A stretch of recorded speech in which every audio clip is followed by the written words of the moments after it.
Jacqueline Gourault est nommée ministre de la Cohésion des territoires et des collectivités locales. Une promotion pour cette proche de François Bayrou, président du MoDem. Une promotion et un double message politique. Nommée ministre de la Cohésion des territoires et des collectivités locales, Jacqueline Gourault, l'ex-sénatrice MoDem proche de François Bayrou, sera épaulée par deux ministres pour rétablir la confiance avec les territoires.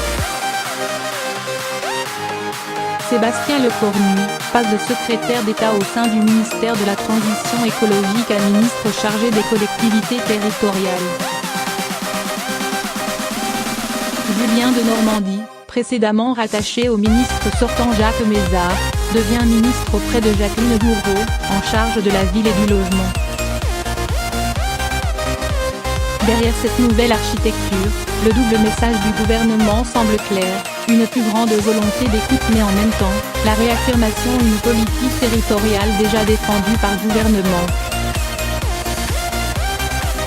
Alors que les régions, les départements et les maires de France dénonçaient encore récemment une atteinte à la décentralisation, Jacqueline Gourault répondait qu'elle n'entendait pas cette colère des territoires sur le terrain. Pour la ministre, cette mission est aussi une clarification. Celle qui occupait jusqu'alors un poste de ministre délégué au sein du ministère de l'Intérieur sous la houlette de Gérard Collomb, décroche aujourd'hui un ministère des territoires à part entière. Dans la forme, cette redéfinition est d'abord un signe positif pour les principales associations d'élus locaux qui ont régulièrement dénoncé un manque de considération et une absence de référent central pour traiter de leurs principales préoccupations.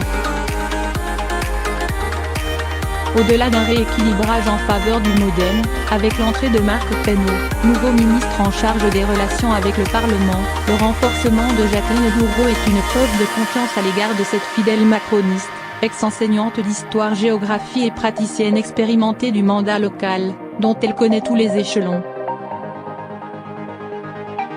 Née dans une famille d'agriculteurs en 1950 non loin de Vendôme, à Montoire-sur-Loire, elle fut élue successivement maire d'une petite commune du Loir-et-Cher, La Chaussée-Saint-Victor, conseillère municipale, vice-présidente de l'Association des maires de France durant 10 ans, 2004-2014, conseillère régionale de la région Centre, conseillère générale, présidente de communauté d'agglomération, sénatrice du Loir-et-Cher et même vice-présidente du Sénat. Jacqueline Gourault a également présidé la délégation sénatoriale aux collectivités territoriales et à la décentralisation, deux sujets sensibles pour l'exécutif aujourd'hui. Autant dire que son expérience du terrain lui permet d'affronter les discussions les plus serrées sur des sujets souvent techniques. Membre du MoDem depuis 2007, elle est entrée en politique en 1974 pour soutenir Valéry Giscard d'Estaing. Cette centriste a l'expérience des combats. Elle a affronté le socialiste Jacques Lang dans deux élections législatives, 1994 et 1997, avant d'entrer au Sénat au sein du groupe UDI-UC.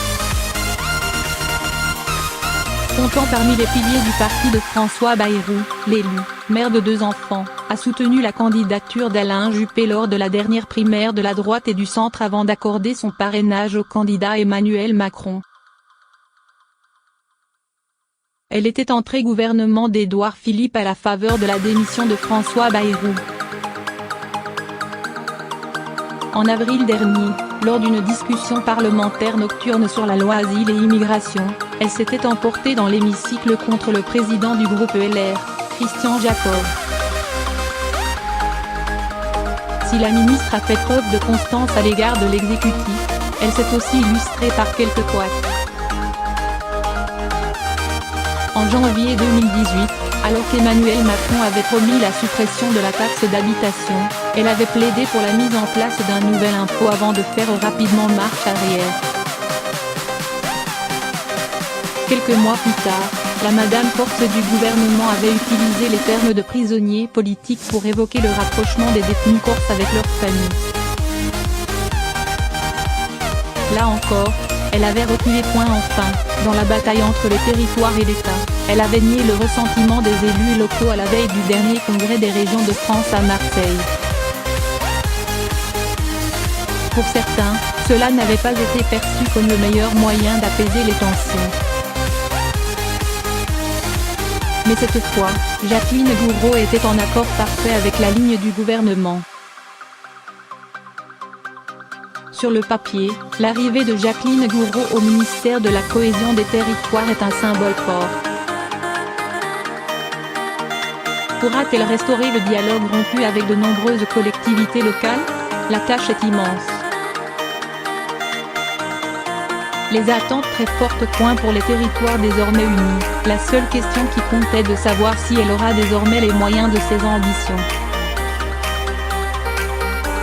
Autrement dit, Emmanuel Macron lui accordera-t-il les moyens financiers d'une politique décentralisatrice réclamée de plus en plus bruyamment par les élus locaux?